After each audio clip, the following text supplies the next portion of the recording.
suis Franck Lau, j'ai été derrière le compte Décolonisons-nous pendant 4 ans sur Instagram et je sors le 4 octobre le livre du même nom.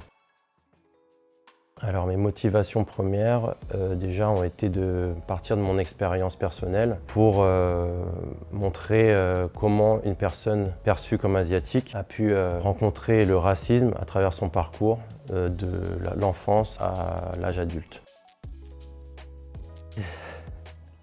J'en ai écrit un bouquin, donc alors le plus important pour moi dans le bouquin, ça a été de mettre en lumière le fait que le racisme en France est systémique, qu'il est structurel, qu'il s'exprime d'une large façon sur une large palette de la violence raciste.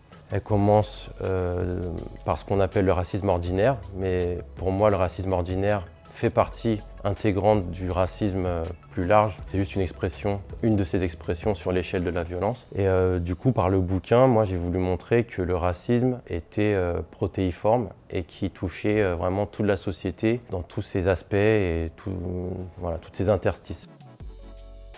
De ma perspective intime, ça me permettait moi de me raconter, de montrer comment moi je l'ai vécu, ce racisme, sous quelles modalités, quelles étaient les spécificités qui me touchaient moi, mais en élargissant de manière plus sociologique, plus historique, ça permettait aussi d'inscrire ce racisme dans le racisme plus large que la France connaît et qui s'exprime à travers justement les institutions, que ce soit dans la santé, dans la culture, dans le divertissement, le spectacle, l'éducation, les politiques, etc.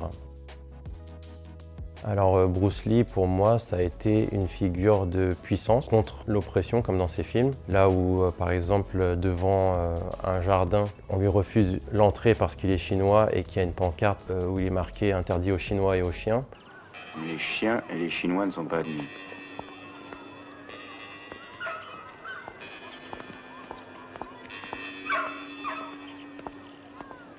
Dans cette scène-là, aujourd'hui mythique, je me suis un peu reconnu, moi, enfant, dans la cour de récré, par exemple, quand j'ai eu à me confronter à des insultes ou des comportements racistes. À l'époque, j'avais pas forcément les mots, et même si j'avais les mots, en fait, ces mots-là ne suffisaient pas. Donc la figure de Bruce Lee a été importante pour moi, dans le sens où elle m'a permis de simplement participer à ce que je me laisse pas faire.